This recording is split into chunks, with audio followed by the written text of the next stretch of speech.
자, 그래서 오늘은 신호와 시스템의 주파수 분석에 대해서 설명하도록 하겠어요. 자, 그럼 우리 지금까지 배운 거 한번 정리해 봅시다. 처음부터 다시 한번 정리를 해볼게요. 자, 신호가 뭐냐? 신호가 뭐라 그랬어요? 그냥 정보를 담고 있는 데이터, 웨이브폼이라고 그랬어요. 그죠? 신호를. 신호에는 뭐가 있어요? 컨티뉴어스 타임 신호랑 디스크리트 타임 신호가 있죠. 그죠? 자, 자연계에 존재하는 신호는 컨티뉴어스 타임 신호고 그걸 샘플링을 한 게 디스크리트 타임 신호예요. 그죠? 샘플링이 뭐라 그랬어요? 어떤 주기마다 우리가 값을 취하는 게 샘플링이라 그랬죠. 그죠? 자, 샘플링이 디스크리트 타임 신호인데 그죠? 자, 요거를 갖다가 우리가 여러분이 변형시키고 싶은 거죠. 그죠? 여러분의 목적에 맞게 변형을 시키고 싶은 거예요. 그죠? 변형을 시키면 뭘 통과해야 돼요? 시스템. 그치? 시스템을 통과해야 되는데 시스템이 뭐 여러 가지 함수예요. 시스템 함수예요. 입력이 들어가고 출력이 나오면 시스템이야. 그죠? 근데 우리가 뭘 많이 본다고 그랬어요? LTI 시스템. 리니어 타임 인베리언 시스템. 선형 시불변 시스템을 많이 본다. 왜? 그게 편하니까. 그리고 그게 실제로 잘 모델링을 할 수 있으니까. 그리고 디자인하기가 쉬우니까. 그죠? 그리고 구현하기가 쉬우니까. 그죠? LTI 시스템을 해요. LTI는 선형이고 시불변, 타임 인베리언트한 시스템이에요. 그죠? 그거는 우리가 임펄스 리스폰스를 알면, 임펄스 응답을 알면 LTI 시스템 알 수 있다고 했죠. 그죠? 그리고 뭐 커절, 인과 시스템, 커절, 넌 커절 시스템 이런 성질도 배웠고 스테빌리티도 배웠고요. 그죠? 자, 그러면 가장 중요했던 게 뭐예요? 자, LTI 시스템의 출력은 임펄스 응답과 입력의 컨볼루션이다. 그죠? 컨볼루션. 컨볼루션 뭐예요? 싹 뒤집어서 쑥 끌고 가면서 곱하고 더하고. 그죠? 싹 뒤집어서 이렇게 쭉 끌고 가면서 곱하고 더하면 되는 거야. 그게 LTI 시스템이에요. 그죠? LTI 시스템은 실제로 여러분이 시스템을 만들었어요. 여러분이 시스템 디자인하는데 LTI 시스템 여러분이 만들었어요. 그럼 뭘 결정해야 돼? 임펄스 응답. 그치? 임펄스 응답을 결정해야 돼. 여러분이 임펄스 응답을 결정을 하면 뭐예요? 그 다음에 해야 될 거는 컨볼루션을 하드웨어에 구현하면 되는 거야. 그죠? 컨볼루션 하드웨어에 구현하면 그냥 뭐 얘가 알아서 계산해 주겠죠. 그죠? 컴퓨터가 계산해 주는 거예요. 어떻게? 컨볼루션 하면 곱하기, 더하기 이것만 있으면 쭉 끌고 가면서 메모리도 있어야 되죠. 쭉 끌고 가면서 계산을 해주는 게 컨볼루션이에요. 그죠? 컨볼루션으로 여러분이 구현할 수가 있어요. 그죠? 자, 근데 그럼 우리가 임펄스 응답을 결정해야 된다 그랬잖아요. 임펄스 응답을 어떻게 결정해요? 자, 여러 가지 방법이 있어요. 사실은 여러 가지 방법이 있지만 일단 주파수 해석을 통해서 설계를 많이 해요. 그죠? 주파수 도메인에서 보면 뭐가 좋다 그랬어요? 우리가 주파수별로 어떤 성분이 있는지를 볼 수 있다 그랬죠. 그래서 우리가 주파수 변환을 배운 거야. 그걸 하기 위해서. 주파수 변환. 주파수 변환은 뭐예요? 타임 도메인 신호를 주파수 도메인으로 변화시켜서 거기에 어떤 주파수 성분이 있는지를 알아내는 거라 그랬어요. 그죠? 그게 주파수 변환이에요. 그럼 주파수 변환이 두 가지가 있어요. Continuous Time Fourier Transform, 그 다음에 Discrete Time Fourier Transform 이렇게 두 가지가 있어요. 그죠? 그럼 Continuous Time Fourier Transform, 컨티뉴어스 신호를 Fourier Transform 하는 거예요. 그죠? 네. 자, 근데 거기서 가장 중요했던 게 뭐예요? 예를 들면 뭐 타임에서 시프팅 되면은 컴플렉스 익스포넨셜도 곱해지고 그다음에 뭐 미분하면은 J 오메가도 곱해지고 뭐 이런 성질도 배웠죠. 그죠? 하지만 중요했던 건 뭐예요? 출력의 푸리어 트랜스폼은 그죠? 자, 임펄스 응답의 푸리어 트랜스폼 곱하기 입력의 푸리어 트랜스폼. 자, 컨볼루션이 주파수 도메인에서는 곱이 된다라는 거죠. 그죠? 그게 중요했죠. 그죠? 그럼 곱이 뭐냐고 생각을 해보면은 주파수 도메인에서 어떤 임펄스 응답의 푸리어 트랜스폼 된 게 곱해지잖아요. 그죠? 그걸 갖다가 뭐라 그랬어요? 주파수 응답. 그죠? 임펄스 응답이랑 주파수 응답을 알면 우리가 LTI 시스템을 다 아는 거나 마찬가지야. 그죠? 하나만 알면. 그죠? 그럼 주파수 응답을 알면 뭘 알 수가 있어요? 어떤 주파수가 어떤 주파수에 뭐가 곱해지는지를 알 수 있죠. 그죠? 그러면 우리가 지금부터 그거를 필터라고 부를 수 있겠죠. 왜? 어떤 주파수 성분은 거르고 어떤 주파수 성분은 그대로 통과시키고요. 여러분 정수기 필터 다 있잖아, 그죠? 거기에 어떻게 해? 뭐 몸에 안 좋은 거는 다 통과 안 시키고 몸에 좋은 물만 통과시키잖아요, 그죠? 그게 필터야, 그죠? 자, 로우 패스 필터, 하이 패스 필터 뭐예요? 로우 패스 필터는 그러니까 로우 프리퀀시 성분은 그대로 두고 하이 프리퀀시 성분은 거르고, 그죠? 그러니까 어떻게 거르겠어요? 주파수 응답을 이렇게 만들어주면 되죠. 이렇게 사각형으로 안에 몰려있는, 그죠? 그걸 곱하면 안에 있는 게 살아남고 옆에 있는 게 다 찌그러지죠. 왜? 곱하는 거니까. 주파수 응답을 곱하니까. 입력의 푸리어 트랜스폼에다 주파수 응답을 곱하기 때문에 게인이 낮으면 게인이 줄어드는 거야. 그죠? 그렇게 되는 거예요. 스토리가 그렇게 가요. 그죠? 그러면은 우리가 컨티뉴스 타임을 배웠으니까 디스크리트 타임 푸리어 트랜스폼도 배웠어요. 크게 다르지 않아요. 그죠? 근데 디스크리트 푸리어 트랜스폼과 컨티뉴스 푸리어 트랜스폼의 가장 큰 차이가 뭐라 그랬어요? 디스크리트 푸리어 트랜스폼을 하면 뭐가 다르다 그랬죠? 응? 주기성을 갖지. 그지? 뭐에 대한 주기? 주기가 뭐였어요? 니네 다 완전 리셋됐구나, 머리가. 자, 뭐 어떻게 됐어요? 2파이에 대한 주기를 갖죠. 그죠? 2파이마다 계속 반복이 된다 그랬어요. 그죠? 그러면은 2파이마다 반복이 되기 때문에 우리가 관심이 있는 프리퀀시 레인지는 얼마라 그랬어요? 마이너스 파이에서 플러스 파이. 그죠? 자, 근데 플러스 파이랑 마이너스 파이가 실제로 나타내는 주파수는 뭐라 그랬어요? 샘플링 주파수의 반. 왜? 2파이가 샘플링 주파수라 그랬죠? 2파이는 샘플링 주파수. 그죠? 그래서 파이는 샘플링 주파수의 반이 되는 거야. 그죠? 자, 그래서 파이를 보면은 하이 프리퀀시예요. 근데 우리가 갈 수 있는 가장 큰 프리퀀시는 파이야. 그거는 샘플링 주파수의 반이에요. 그죠? 그다음에 로우 프리퀀시는 제로까지 갈 수 있어요. 네, 제로까지.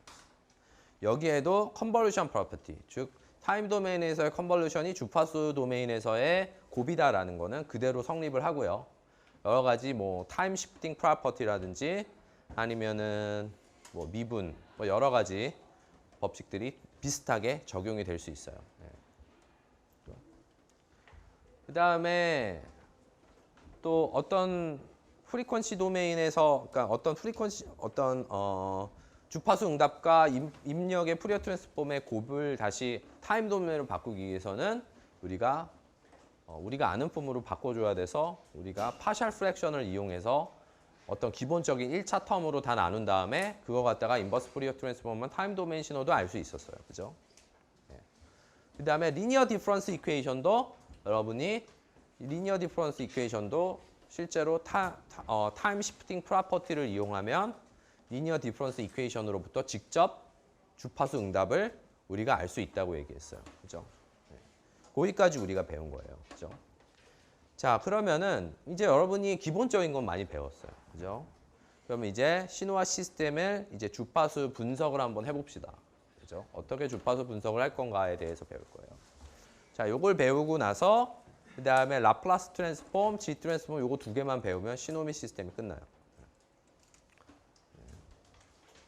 자, 그래서 샘플링 이론 같은 경우 좀 복잡한 샘플링 이론이나 DFT, 포리어 패스트 FFT 이런 알고리즘들은 나중에 신호 처리 과목에서 배우게 될 거예요. 자, 그러면 자, 사실은 여러분이 많이 배웠어요, 이미. 자, LTI 시스템의 매그니튜드와 페이즈 리스폰스가 있어요. 그죠? 자, LTI 시스템의 프리퀀시 리스폰스.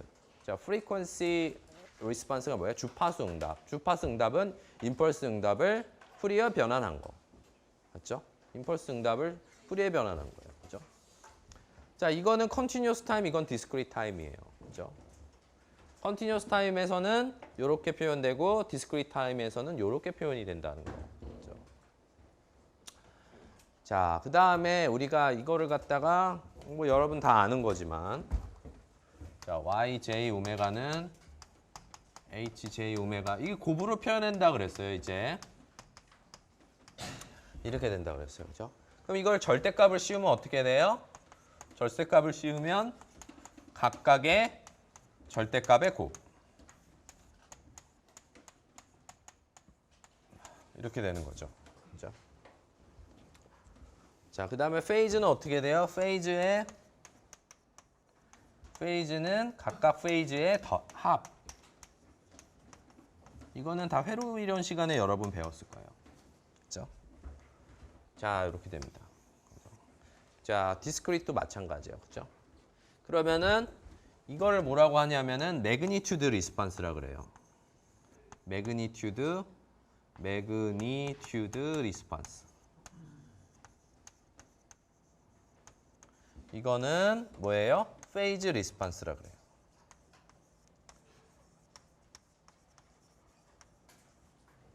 아니. 미안합니다. 이게 아니라 이거.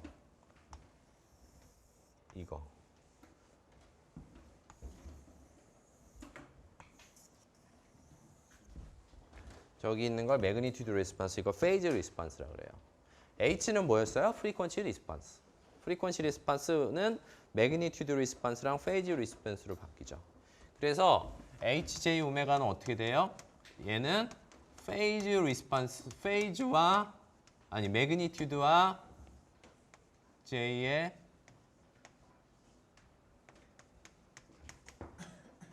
이렇게 표현할 수 있죠. 매그니튜드와 페이즈.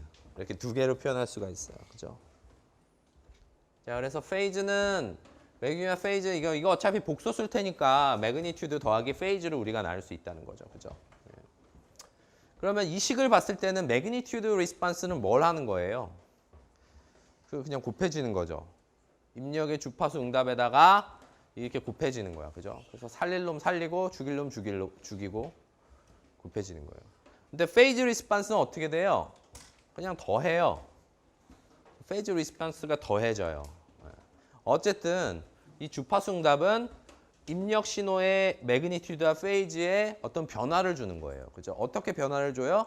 게인은 곱하고 그다음에 페이즈는 더하고 이런 식으로 신호의 주파수 성분을 바꿔주는 거예요. 그죠?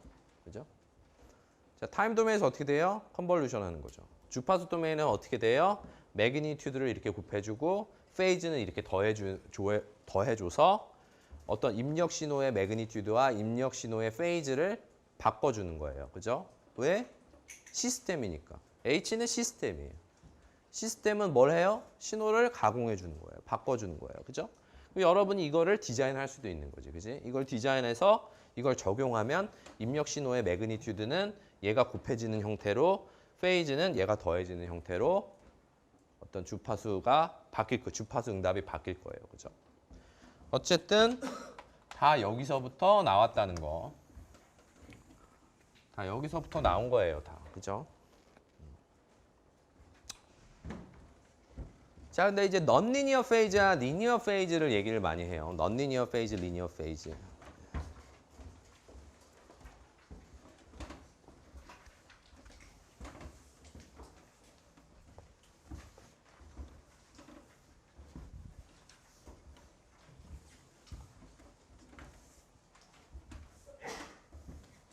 자, 이것도 더 자세히 배울 건데 신호 처리에 가면은 자, 리니어 페이즈가 있어요. 리니어 페이즈 시스템.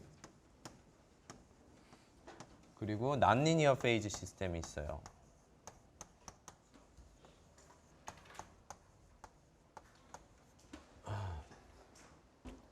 예를 들면 HJ 오메가라는 주파수 응답이 있어요. 그죠? 자, 근데 얘의 프리퀀시 응답이 A 오메가 더하기 B야. 그럼 얘의 페이즈는 뭐예요? 이 시스템의 페이즈는 어떻게 돼요? 마이너스 그다음 뭐야? 뭐라고? 웅얼웅얼거려. 뭐라고? 마이너스는 잘 들렸는데 그 다음에 안 들리네. 막 그러네. 어? 마이너스 A 오메가 마이너스 B죠. A 페이즈가 A 마이너스. 그러면은 얘 페이즈는 자 그럼 얘 같은 경우에 매그니튜드는 뭐예요?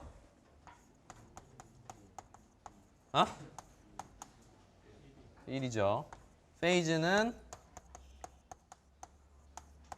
마이너스 A 오메가 마이너스 B야. 그죠? 자 그러면은 페이즈가 선형 맞나요? 1차 함수 맞나요? 페이즈가 W에 대한 페이즈 1차 함수죠. 그죠? 그죠? 이런 특성을 갖는 것 같다. 리니어 페이즈를 갖는다 그래요. 리니어 페이즈. 이게 이렇게 선형으로 돼 있는 거예요. 그죠?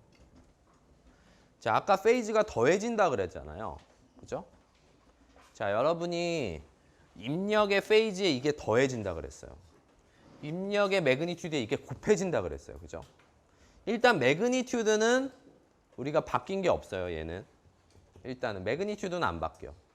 페이즈는 요게 더해져요. 그죠? 그럼 요게 더해진다는 거는 사실은 페이즈가 있을 때 요런 게 이렇게 더해진다는 거잖아요. 그죠?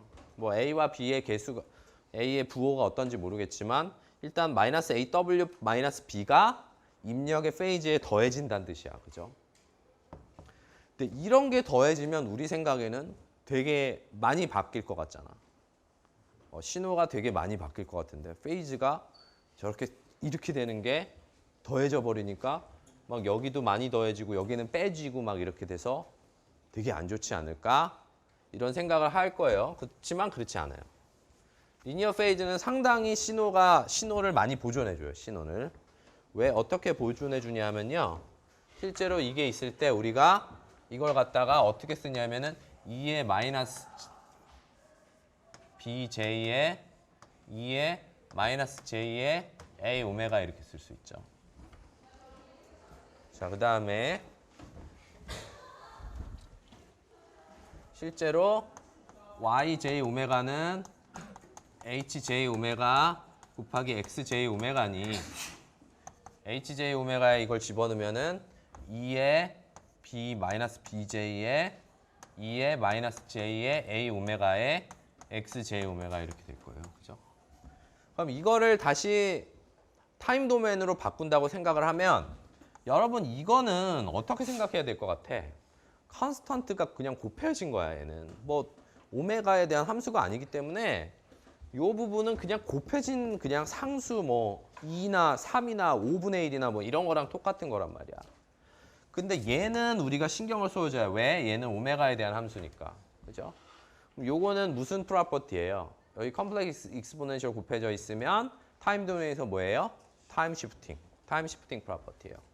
그래서 yt를 우리가 구하면은 이거는 그대로 곱해져 있어요. 이건 그대로 이건 상수 같은 거야. 상수가 크게 곱해져 있고 얘가 어떻게 변하냐면은 x의 t-a 이렇게 변하게 돼요. 왜 또 t0라고 돼 있지? a예요, a. 자, 이렇게 돼요. 자, 그럼 이거 한번 생각해 봅시다, 여러분. 자, 이 신호가 뭘까요? 자, 신호를 일단 A만큼 딜레이 시켰어요. 그죠? 그 다음에 2의 BJ를 곱했어요. 그죠? 자, 신호가 많이 바뀐 걸까요, 이게? 신호가 거의 안 바뀌었어. 그대로 이동한 다음에 요만큼 이렇게 딱 돌려주기만 했는데 요거는 사실은 다시 2의 BJ를 곱하면 다시 원래대로 돌아와요, 신호는. 그렇게 문제가 될 게 없어요, 얘는. 그 말은 뭐냐면은 이거는 페이즈 디스토션이 거의 없다 이렇게 얘기해요. 리니어 페이즈는 페이즈 디스토션이 없어요. 왜냐하면 자, 페이즈 디스토션은 어떤 경우에 왜 안 좋냐면은 그거를 얘기를 해야 되는데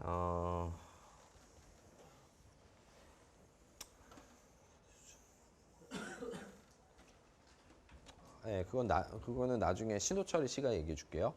이거는 어쨌든 크게 변하지 않는다. 크게 왜곡되지 않는다, 신호가. 그죠? 그런 얘기예요. 페이즈가 크게 왜곡되지 않는다. 그죠? 그러면은 여러분 리니어 페이즈 시스템이라는 건 뭐냐면요. 자, 이제는 HJ 오메가가 어떤 형태로 써지냐면은 HJ 오메가라는 매그니튜드가 있고 뒤에 2의 J의 A 오메가 플러스 B 자, 이런 시스템을 갖는 걸 갖다가 리니어 페이즈 시스템이라 그래요. 뭐냐? 매그니튜드는 여기 그대로 있지만 매그니튜드는 여러분 맘대로 하이 프리퀀시 살리고 로우 프리퀀시 주고 여러분 맘대로 지지고 볶고 다 하시고 그 대신에 페이즈 부분만 리니어로 보존이 될 때 이걸 갖다가 리니어 페이즈 시스템이라고 하거든요. 그럼 리니어 페이즈 시스템은 뭐가 좋냐? 페이즈 디스토션이 없다. 페이즈 디스토션이 없다. 무슨 소리냐? 페이즈가 더해져 봤자 실제로 신호가 얘는 좀 딜레이에 관련된 거예요. 페이즈는 항상 딜레이에 관련된 거거든요.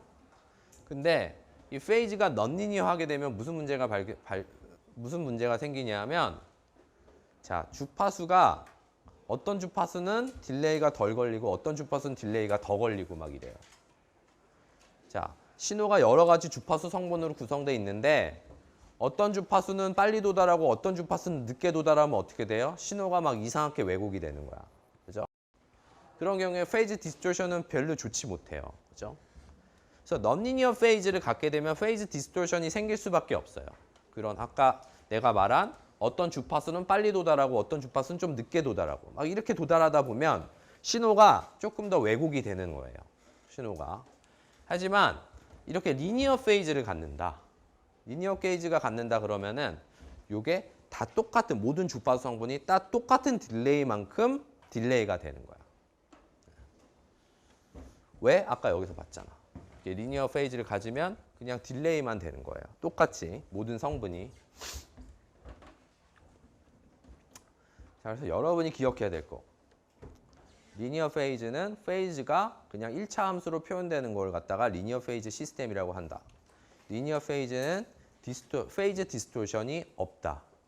그래서 신호를 더 잘 보존할 수 있다. 잘 보호할 수 있다. 넌리니어 페이즈를 갖는 경우에는 페이즈 디스토션이 생긴다. 정도만 알고 있으면 돼요. 일단은. 또 리니어 페이즈 시스템이라는 거를 갖다가 여러분이 그런 게 뭐 좋은 거다라고 생각을 하세요. 네.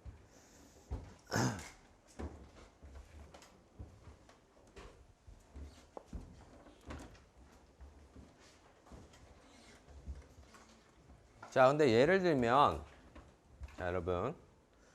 자, 그러면 이제 페이즈를 한번 우리가 볼게요. 페이즈 리스폰스를. 그럼 이게 페이즈라 그랬죠? 여기 마이너스 한 거. 이게 페이즈예요. 그죠? 이게 페이즈예요. 그죠?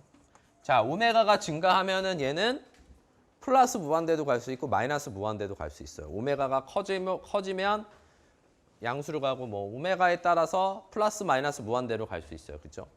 하지만 2의 J 세타는 사실은 아무리 커도 소용이 없는 게 2파이 주기를 갖죠.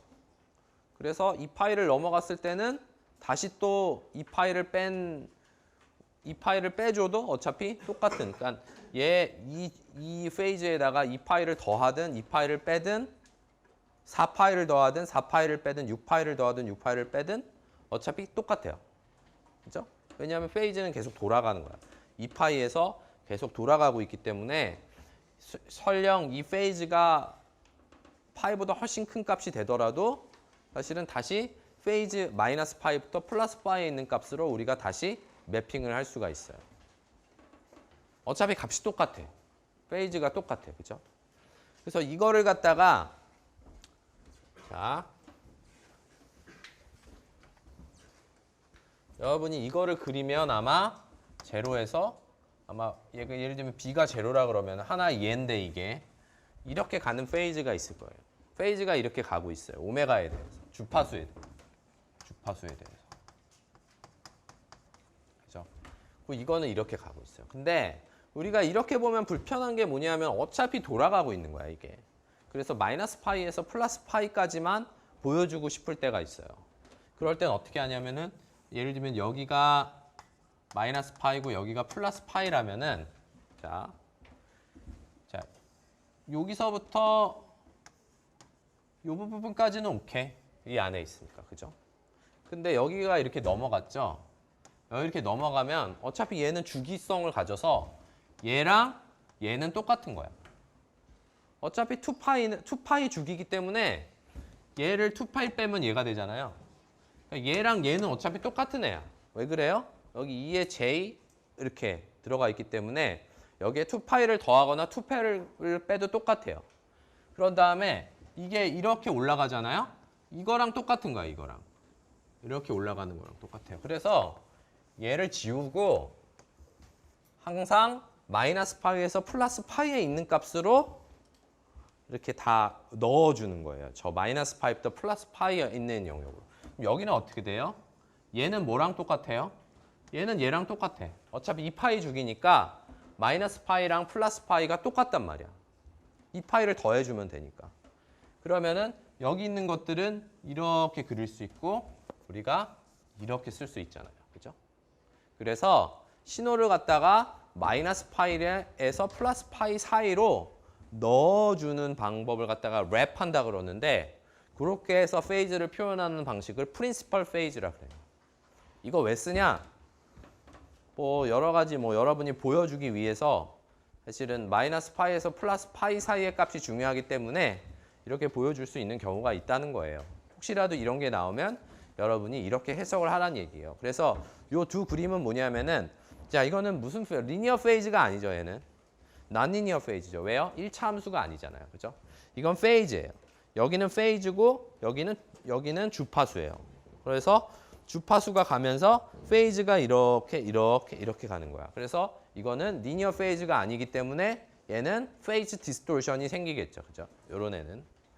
근데 요거를 갖다가 내가 3.14가 파이잖아요. 그죠? 마이너스 3.14에서 플러스 3.14 사이로 이렇게 요 사이로 이렇게 매핑 시켜 놓은 게 요건데 요걸 갖다가 프린시펄 페이즈라고 얘기를 하는 거예요. 그래서 자, 요 짓을 요거에 요런 신호에 대해서 하면 요렇게 나와요. 자, 왜냐? 이렇게 가다가 3.14가 딱 넘어가잖아요. 그럼 이게 이렇게 올라가요. 이렇게. 또 떨어지다가 또 마이너스 3.14 밑으로 내려가면 다시 2파이만큼 올라가요. 이게 또 떨어지다가 요 밑으로 내려갈 것 같으면은 다시 2파이만큼 올려요. 무슨 소린지 알겠죠? 자, 2파이를 더하거나 빼거나 해도 값이 변하지 않기 때문에 신호가 이렇게 내려가면은 지금 마이너스 3.14 범위 바깥으로 이렇게 내려가잖아요. 그러니까 나는 마이너스 3.14부터 플러스 3.14 이러고까지 마이너스 파이부터 플러스 파이까지의 값으로 이거를 랩핑을 해주고 싶어요.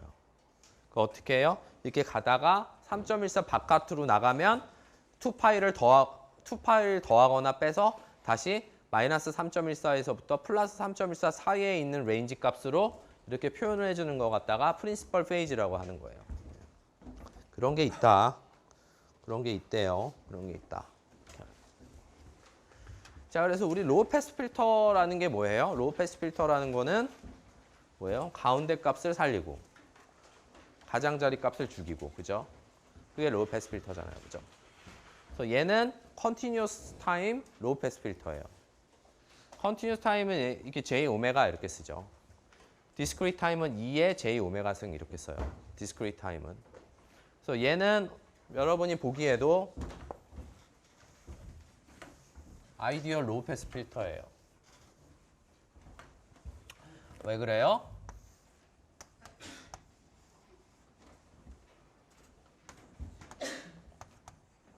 이렇게 생겼으니까. 주파수 응답이 이렇게 생겼으니까. 그죠?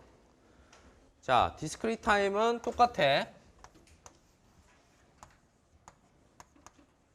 이렇게 생겼어요. 근데 차이가 뭐예요? 디스크리트 타임에서는 2파이마다 주기가 2파이라서 2파이마다 반복이 된다라는 거. 그래서 여기 2파이는 이렇게 되고 여기 마이너스 2파이는 이렇게 돼서 계속 반복이 돼서 나가는 거야. 그게 차이점이에요. 디스크리트 푸리어 트랜스폼이랑 컨티뉴어스 타임 푸리어 트랜스폼의 차이는 컨티뉴어스 타임 푸리어 트랜스폼은 이렇게 디스크리트 타임 푸리어 트랜스폼은 이게 이렇게 계속 반복돼서 가는 거예요. 요게 달라요. 그죠? 그 다음에 실제로 여기 오메가 C는 진짜 컷오프 프리퀀시야. 컷오프 프리퀀시가 아까는 컷오프 주파수. 컷오프 주파수가 뭐냐면 여기 딱 떨어지는 주파수 있죠. 그걸 갖다가 컷오프 주파수라 그래요. 그래서 이거는 진짜 컷오프 주파수예요. 그죠? 근데 이거는 진짜 컷오프 주파수일까요? 얘는? 아니요. 여기 얘는 normalized 컷오프 프리퀀시라고 그랬어요. 컷오프 주파수 normalized.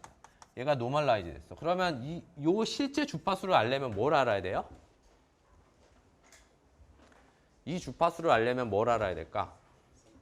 샘플링 주파수를 알아야 되겠죠. 샘플링 주파수는 여기에 어디에 해당된다 그랬어요? 2파이에 해당된다. 얘가 샘플링 주파수라 그랬어. 그지? 그럼 여러분 왜 중학교 때 배운 거 있죠? 2파이가 샘플링 주파수면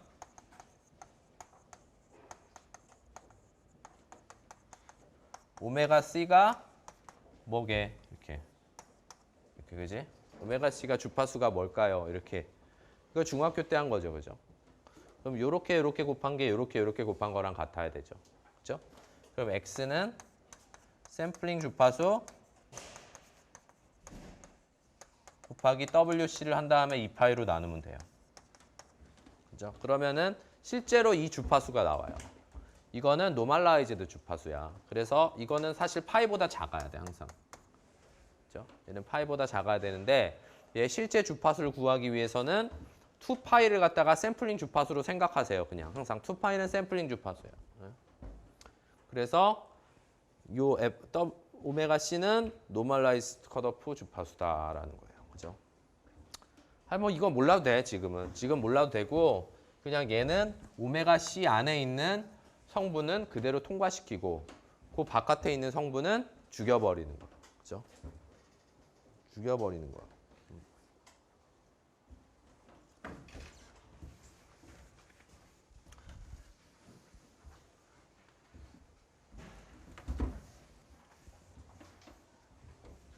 자, 이거 뭘까요? 이거 뭐예요? 싱크. 싱크요. 자, 요거를 표현한 거예요. 요거와 요거를 표현한 건데요. 요거와 요거를 표현한 건데 얘는 컨티뉴어스 하죠. 얘는 디스크리트 하죠. 왜냐하면 이거 디스크리트 시스템이고 이거 컨티뉴어스 타임 시스템이니까 임펄스 응답도 디스크리트 신호, 컨티뉴어스 신호로 보이겠죠. 그죠? 자, 그럼 여러분이 자, 이렇게 진짜 정말 팍 올라갔다가 팍 내려가는 거 있잖아요. 이렇게 팍 올라갔다 팍 내려가는 이런 걸 갖다 이제 아이디얼 로우 패스 필터라고 하는데 왜 아이디얼이라고 부를까요? 왜냐? 여기 넘으면 살리고 여기 지나면 바로 죽이고. 그죠? 아이디얼하죠. 일단. 근데 아이디얼이라는 말은 좋은 뜻이기도 하지만 어떤 뜻이에요?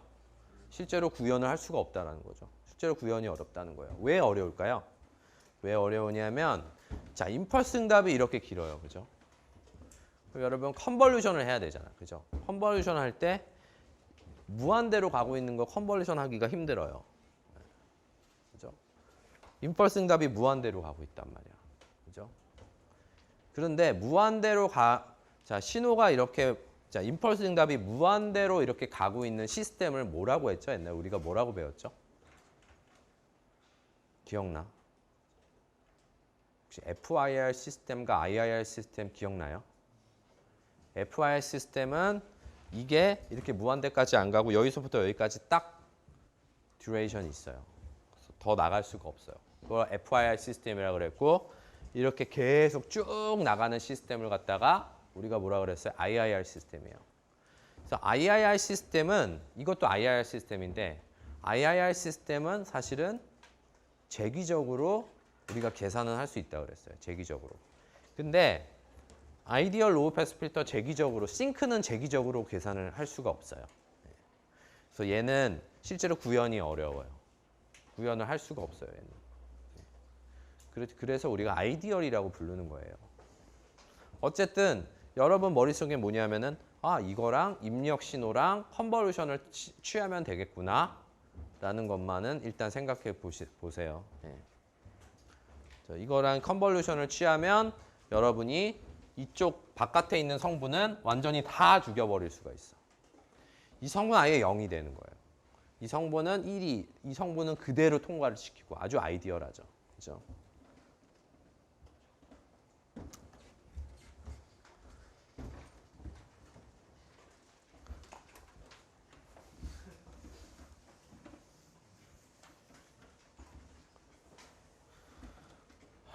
자, 근데 우리가 이렇게 시스템이 있어요. 자, 우리 시스템에 대해서 배워봅시다. 이렇게 얘기했어요. 시스템에 대해서 배워봅시다. 그럼 뭘 배울까? 여기다가 임펄스 함수, 임펄스를 한번 집어넣는 거야. 거기 나오는 걸 뭐라 그랬어요? 임펄스 응답. 그럼 얘가 어떤 형태가 돼야 되냐면은 여기서 한번 빵 쏘면 여기서 뭐가 빵 났다 빵빵빵빵 하다가 이렇게 0으로 이렇게 가야 되겠죠. 그죠? 왜냐면 여기 뭔가 빵 나갔으니까 났고 계속 없잖아요. 그럼 요거에 대한 영향이 한동안 뽕뽕뽕뽕 나갔다가 뭐 보통 이렇게 0으로 이렇게 디케이 되는 이런 현상을 보일 거예요. 이렇게. 대부분 시스템이 뭐 아닌 시스템도 있을 수 있어요. 막 빵빵빵빵빵빵 해서 발산하는 것도 있을 수 있어요. 언스테이블한 시스템은 여기 하나 빵 주면은 얘가 빵빵빵빵 해서 무한대로 가죠. 언스테이블 시스템이 있을 수 있고, 근데 대부분 여러분이 보는 시스템은 빵빵빵빵빵빵빵빵빵 이렇게 해서 이렇게 뚱뚱뚱뚱 해서 0으로 가는 거야. 그죠? 이게 뭐 이렇게 아니면은 뭐 0으로 안 가고 계속 작아질 수도 있어요. 뭐 그런 신호도 있고, 그거는 임펄스 응답에 따라서 다르고 시스템 성분에 따라서 달라요. 그죠? 자, 근데 만약에 여기에 스텝 펑션을 주면 어떻게 될까요? 스텝 펑션. 자, 이게 만약에 컨티뉴어스 타임이면은 그냥 요런 신호. 뭐냐면은 갖다가 빵 하고 쭉 계속 주는 거예요. 에너지를 쭉 주는 거예요. 그죠? 그럼 얘는 어떻게 가냐면은 처음에 땅 올라갔잖아요. 그러면은 바로 땅 못 올라가. 시간이 걸려요. 이렇게 시간이 걸려서 나중에 1로 가서 쭉 이렇게 간단 말이야. 그래서 그러면은 여기서 우리가 자, 임펄스 응답을 보통 보면은 임펄스 그들었을 뭐가 나왔느냐 이걸 볼 수 있는데, 이렇게 스텝 함수를 썼을 때 어떻게 나오느냐를 보는 이유는 뭘까요? 보는 이유는 뭐냐면은 일단은 얼마나 빠르게 반응하는지, 반응 속도. 자, 나는 얘는 로우 패스 필터야. 그래서 어차피 얘는 1로 가야 돼요. 1로 가야 되는데 내가 빵 하고 줬어요. 그죠? 그럼 얘는 바로 빵 못 가고 이렇게 쭉 올라가다가 1로 딱 가겠죠. 그죠? 그럼 이게 더 반응 속도가 빠르면 이렇게 갈 거고, 반응 속도가 느리면 이렇게 갈 거고, 그죠? 뭐 이런 걸 알 수 있는 거야. 스텝 펑션을 주면. 그래서 이걸 갖다가 스텝 응답, 스텝 리스폰스라고 그래요. 스텝 리스폰스. 물론 임펄스 응답을 알면 시스템을 다 아는 거라 그랬어요. 임펄스 응답을 알면 좋아. 완벽하지만 스텝 응답을 아는 이유는 스텝 응답을 보는 이유는 얘가 얼마나 빠르게 반응하는지 이런 것들을 좀 알고 싶어서요. 네? 그러면은 아까 아이디얼 로우 패스 필터의 스텝 응답이에요. 이게 스텝 응답은 컨티뉴어스 타임, 디스크리트 타임 둘 다 나타냈어요. 자, 이렇게 했다가 뿅 가고 이렇게 가고 이렇게 갔다가 뿅 이렇게 가죠. 그죠? 상당히 빠른 편인데 요 반응의 속도가 바로 뭐에 관련돼 있냐면은 이게 바로 파이분의 오메가 C. 아니, 파이 나누기 오메가 C. 자, 요 어떤 컷오프 주파수의 반비례야. 자, 무슨 소리냐면은 자, 여러분 이런 인투이션이 있어야 돼요. 이거는 잘 안 가르쳐줘요. 교수님들이. 자, 이거의 주파수 밴드위스가 되게 좁아요. 네로우 밴드예요. 이 오메가 C가 되게 작아요. 되게 네로우 밴드예요. 그럼 뭐가 좋겠어요? 여기 하이 성분들이 다 날아갔어요. 이걸 통과하면. 그죠? 그래서 하이 성분이 다 날아가는데 이런 시스템의 경우에 반응 속도가 되게 느리다는 거야. 반응 속도가 좀 느리다는 거야. 그건 어떻게 생각하면 좋을까? 나는 이렇게 생각하는데 이렇게 이게 좁으면은 더 부드럽게 만들어준다고 생각을 해요, 저는. 왜냐하면은 하이 프리퀀시 성분을 더 많이 죽이잖아요. 그러면은 입력 신호가 막 더 지글지글했던 애들이 더 나가면 더 부드럽게 이렇게 부드러운 애가 나와요. 여기 실제로 타임 도메인 신호가 나오면 얘는 지글지글지글 하는 애가 나가면은 얘가 훨씬 더 부드러운 애가 나간다고. 근데 이제 부드러운 애가 나가다 보니까 좀 느린 거야. 반응 속도가. 이렇게 머릿속에 저는 좀 그런 이미지를 떠올려요. 그죠? 근데 만약에 이게 밴드위스가 이렇게 넓어요. 오메가 C 마이너스 오메가 C. 밴드위스가 되게 넓어요. 그죠? 그러면 실제로 하이 프리퀀시 성분이 많이 들어와. 그래서 얘가 지글지글하면은 얘가 좀 덜 지글지글하는데 그러니까 더 부드러워지긴 하는데 스틸 조금 더 지글지글한 게 많아요. 그지? 이게 넓어서 더 많이 들어와. 하이 프리퀀시 성분이 더 많이 들어와. 이런 애들은 반응 속도가 빨라. 그죠?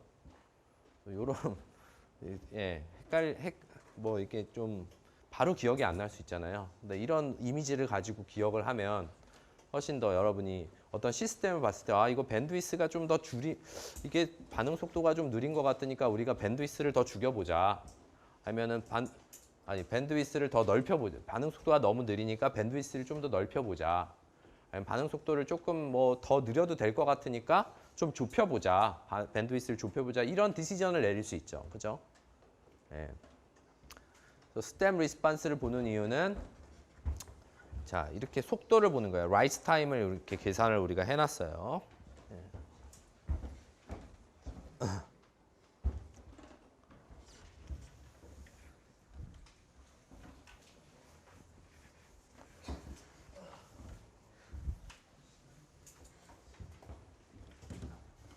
자, 근데요. 방금 우리가 본 거는 진짜 이렇게 팍 떨어졌다가 팍 죽고 이런 아이디어란 거잖아요. 실제로 여러분이 디자인하는 필터는 그렇게 만들 수가 없기 때문에 우리가 이런 식으로 이제 스펙을 줘요. 필터의 스펙. 그래서 이거 로우 패스 필터의 스펙이에요. 자, 일단 패스 밴드가 있고 트랜지션 밴드가 있고 스탑 밴드가 있어요. 세 가지가 있어요. 자, 패스 밴드는 뭐예요? 패스 밴드는 신호가 그대로 통과하는 밴드야. 그렇지? 그 다음에 스탑 밴드는 뭘까요? 신호를 죽이는 거지. 신호를 죽여요. 그죠? 그럼 우리는 사실은 패스 밴드랑 스탑 밴드만 있으면 되잖아. 사실은. 그지? 살릴 거 살리고 죽일 거 죽이고. 그죠? 하지만 아이디얼하지 않기 때문에 회로가 아이디얼하지 않거나 아니면 여러분 디자인을 컴퓨테이션 리소스를 아주 많이 쓸 수 있는 게 아니기 때문에 트랜지션 밴드라는 게 있어요. 트랜지션이 뭐예요? 천이 밴드라고 하던데 이게 천이 밴드. 천이? 몰라. 왜 천이지? 네. 천이가 뭐 이동하다 뭐 이런 뜻이잖아요. 뭐냐면은 자, 하이에서 로우로 갈 때 뭔가 떨어지는 구간이 필요한 거야. 여기 바로 갈 수가 없고 바로 이렇게 떨어질 수가 없고 일로 이렇게 서서히 떨어지는 구간이 필요한 거예요. 그래서 여기 트랜지션이 시작하는 부분에 주파수를 갖다가 패스밴드 프리퀀시라고 해서 WP. 자, 트랜지션이 끝나는 부분에 주파수를 갖다가 스탑밴드 프리퀀시라고 해서 WS라고 써요. 그죠? 그럼 우리 WC는 뭐가 될까요? 컷오프 프리퀀시는 뭐가 될까요? 뭘 것 같아요? 반이 되지 않을까요? 반. 이거의 반.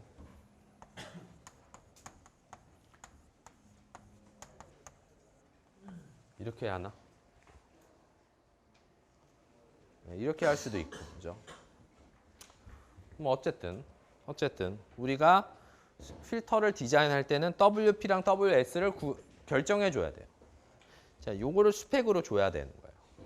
그죠? 그 다음에 자, 패스밴드도 사실은 패스밴드도 정확하게 1이 될 수가 없어요. 실제로. 자, 무슨 소리냐면은 자, 우리 로우 패스 필터를 디자인하는데 자, 얘가 이렇게 해서 이게 아이디얼 필터죠, 그죠? 실제로는 여기에 좀 지글지글 한 게 있다가 이렇게 떨어졌다가 또 여기 이렇게 지글지글 한 게 있어요. 이걸 리플이라 그래. 이런 거를 리플. 그래서 이것도 정확하게 1이 안 되고 이렇게 왔다 갔다 1 사이에서 왔다 갔다 하고 있게 돼요. 그런 걸 패스밴드 리플이라 그러고 요 안에 스탑밴드에서 이렇게 지글지글 한 거를 스탑밴드 리플이라 그래요. 그래서 여러분이 스펙을 줄 때 여기 델타 1 있죠. 여기 올라갔다 내려갔다 하는 거. 델타 1이랑 델타 2 있죠, 이거. 스탑밴드의 리플은 얼마만큼 할 것인가. 요게 다 필터의 스펙으로 주어져요. 그래서 자, 필터의 스펙이 우리가 스펙을 살펴보면 일단은 WS가 있을 거고 WP가 있을 거예요. 그죠? 자, 여기서부터 여기까지는 우리가 떨어지는 거를 허용하자. 그 다음에 여기에 막 출렁거리는 게 있죠. 그래서 자, 패스밴드 리플. 그 다음에 요 밑에 또 출렁거리는 애가 있죠. W2. 자, 요거를 딱 결정해주고 필터 디자인을 합니다, 실제로. 그죠? 자, 그럼 여러분이 생각했을 때 어떻겠어요? WS와 WP가 더 작아지면, 그러니까는 차이가 작아지면, 트랜지션 밴드의 구간이 작아질수록 여러분의 필터의 계산량, 실제로 필터링을 했을 때의 계산량은 더 많이 필요하게 되는 거예요. 왜냐? 아이디얼 필터에 더 가까워지기 때문에. 그리고 W1과 W2를 줄이면 줄일수록 실제로 필터가 복잡해져요. 그럼 필터가 복잡해진다는 건 무슨 뜻일까요? 실제로. 디스크리트 타임 필터에서는 필터의 길이가 더 늘어난다고 얘기를 할 수 있을 거고, 그 다음에 컨티뉴어스 타임 필터에서는 필터의 차수가 올라간다고 얘기할 수 있을 거예요. 그래서 자, WS와 WS-WP 요거를 줄이면 줄일수록 그 다음에 W1, W2를 이렇게 줄이면 요거를 줄이면 줄일수록 필터의 차수 혹은 필터의 랭스는 증가하는 거야. 그죠? 자, 그럼 여러분이 시스템 디자이너예요. 그죠? 자, 여러분 회사에 가면은 시스템을 하는 사람이 있고 하드웨어 하는 사람이 있어요. 그죠? 자, 하드웨어 하는 사람은 그냥 VHDL이나 이런 거 이제 그냥 시스템 디자인이 오면 그거를 하드웨어로 얼마나 잘 만들까, 얼마나 이피션트하게 만들까, 그걸 고민하는 거고요. 그다음에 시스템 디자이너는 내가 어떤 필터를 쓸 건가, 그다음에 이 필터를 쓰면 어떤 정도의 성능이 나오고 내가 어떻게 디자인하면 알고리즘을 이렇게 만들고 시스템을 이렇게 디자인하면 이 정도의 성능이 나오기 때문에 이렇게 하자라고 시스템을 설계하는 아키텍트, 일종의 설계자가 되는 거예요. 시스템 하는 사람, 시스템 디자이너는. 신호 처리하는 사람은 일종의 시스템 디자이너예요. 신호 처리를 공부하는 사람은. 여러분 반도체나 뭐 전력전차도 좀 시스템을 할 수도 있고 하드웨어 할 수도 있는데 하여간 좀 나뉘어요. 시스템을 하는 사람이랑 하드웨어를 하는 사람이 나누는데 시스템을 하는 사람은 어떤 이런 인투이션이 되게 좋아야 돼요. 그러니까 예를 들면은 여러분이 시스템 디자이너예요. 자, 근데 여러분이 할 수 있는 예를 들면 DSP 보드에 어떤 우리가 지원할 수 있는 DSP 보드에 지원할 수 있는 필터의 랭스가 제한이 있다거나 아니면은 필터의 차수가 우리는 2차 이상으로 하면 너무 복잡했기 때문에 2차로 해야 된다는 제한 조건이 있을 거예요. 그죠? 그 다음에 어떤 필터의 어떤 퀄러티 있죠. 얘가 얼마나 실제로 아이디얼 필터에 가깝냐라는 게 이제 일종의 QoS, 그러니까는 퀄러티를 메저할 수 있는 그런 게 있을 거예요. 그러면은 그것도 맞춰야 돼요. 그죠? 그럼 여러분 제한된 계산량 안에서 그런 어떤 QoS를 맞출 수 있는 시스템 디자인을 해야 돼요. 그죠? 그런 거를 맞추기 위해서 WS, WP, 델타 1, 델타 2를 여러분 스스로 결정을 해줘야 돼요. 그죠? 그걸 하려면은 여러분이 어떤 시스템에 대한 이해가 있어야 되고 그다음에 시스템을 어떤 분석할 수 있는 능력이 있어야 되는 거예요.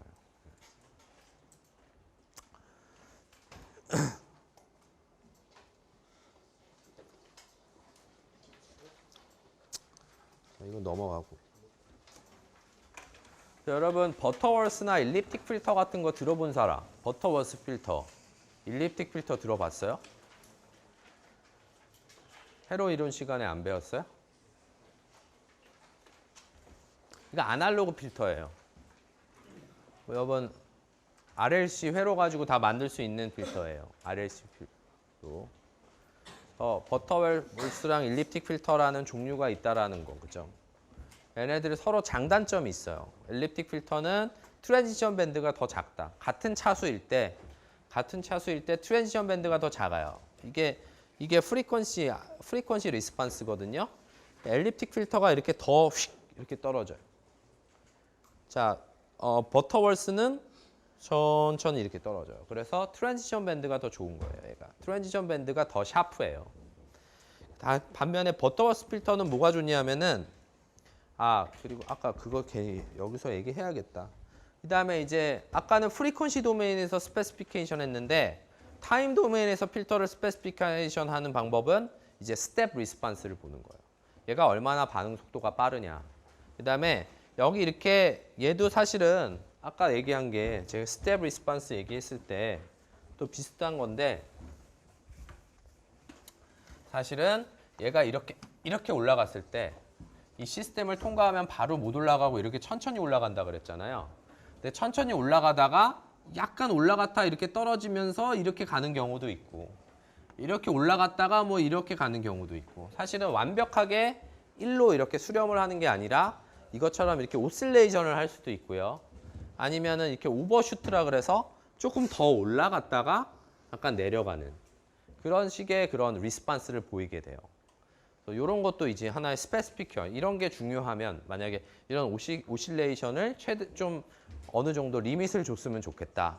아니면 오버슈트를 얼마로 하면 좋겠다라는 것도 하나의 필터의 스페시피케이션이에요. 그래서 주파수 도메인에서 트랜지션 밴드랑 리플 크기를 우리가 줄 수도 있는 거고 타임 도메인에서 오버슈트는 얼마고 링잉 프리퀀시는 얼마고 이런 거에 의해서 그다음에 세틀링 타임도 있고 이런 어떤 스펙을 가지고 우리가 필터를 디자인을 해주게 되거든요. 근데 여기 같은 경우에는 여기에 일립틱 필터랑 버터월스 필터를 비교했을 때 일립틱 필터가 세틀링 타임이 더 빠르다라는 거죠.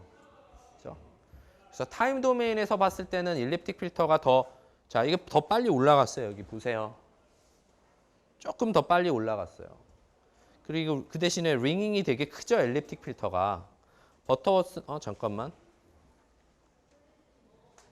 세틀링 타임. 반응 속도는 거의 비슷하고요. 미안해요. 반응 속도는 거의 비슷한 것 같고요. 그 대신에 버터워스 필터가 더 이 오실레이션이 적네요. 오실레이션이 더 적고요. 그 다음에 오버슈트도 더 적은 것 같고요. 네. 세틀링 타임도 더 빠른 것 같아요. 그러니까 이게 점점 없어지는 그런 속도가 버터워스가 더 빠른 것 같아요. 그래서 버터워스랑 일립틱 필터가 이제 여러분이 어떻게 RLC 회로를 어떻게 만드냐에 따라서 바뀌는 건데 서로 장단점이 있다라는 걸 말하는 거예요.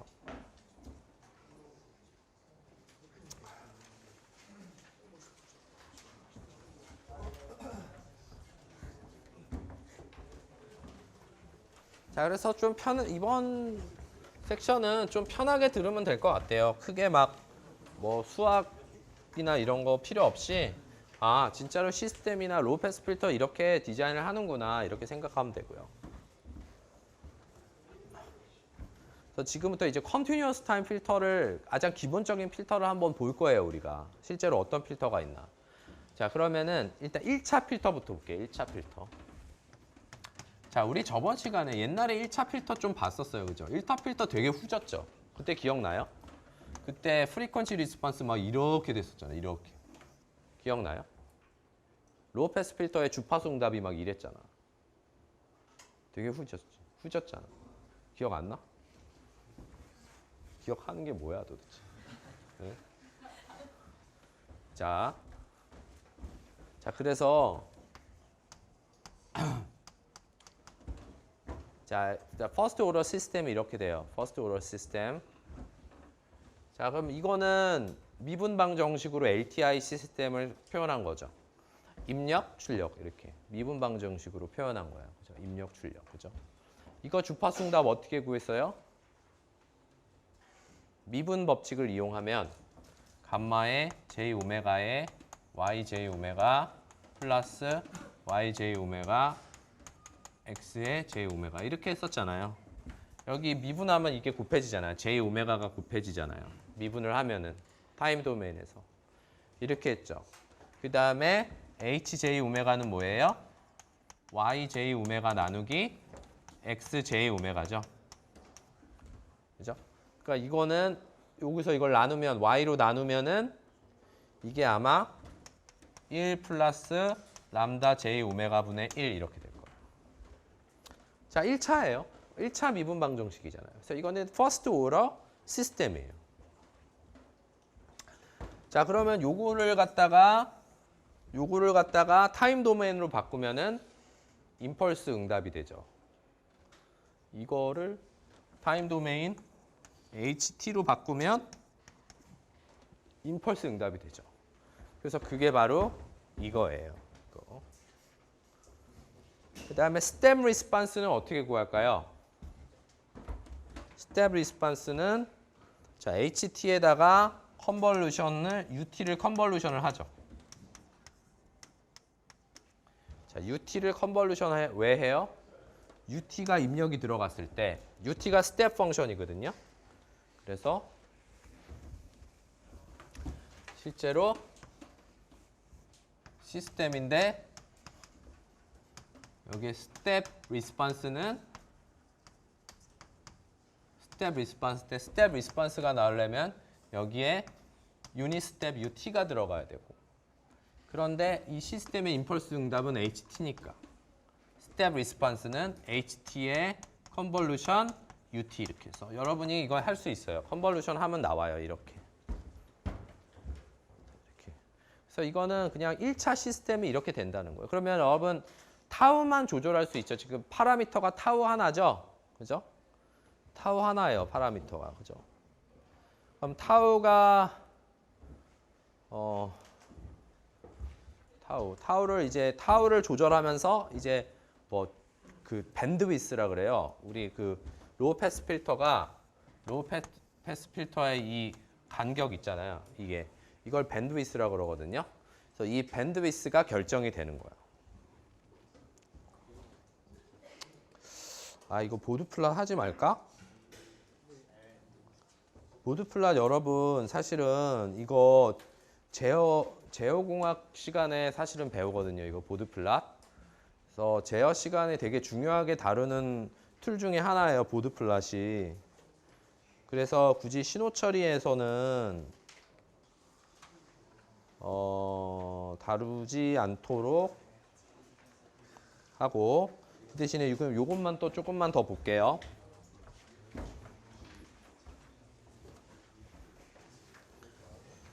자, 보드 플랫 시험 문제 안 나옵니다.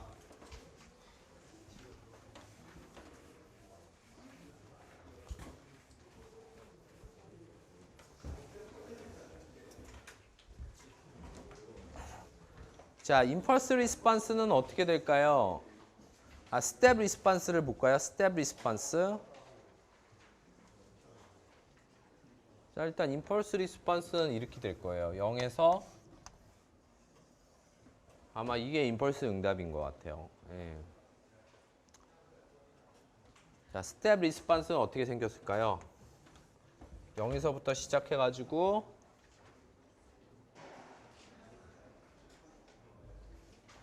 아마 이렇게 갈 거예요. 1차 시스템이. 그렇죠? 그래서 여기가 1이 이렇게 될 거예요. 그죠? 그럼 얘가 반응 속도는 이걸 본다 그랬는데 반응 속도가 사실은 타우에 대한 함수가 되는데 여기에 이제 시정수 타임 컨스턴트라는 게 있죠.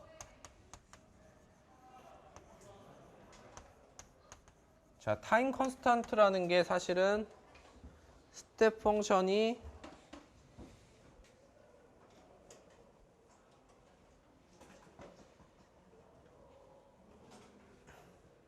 그러니까 이 값이 이게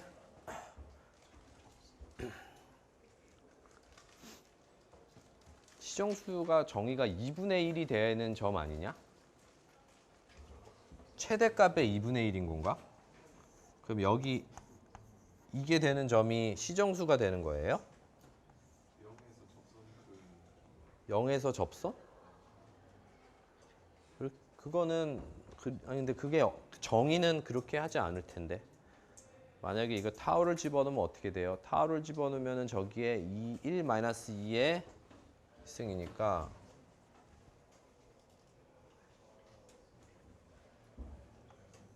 얘가 1-2의 이거니까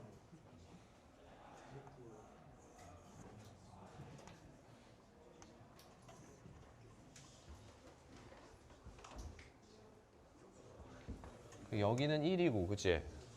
아 여긴 타분의 1이네. 그러면 여기 타우일 때 얘는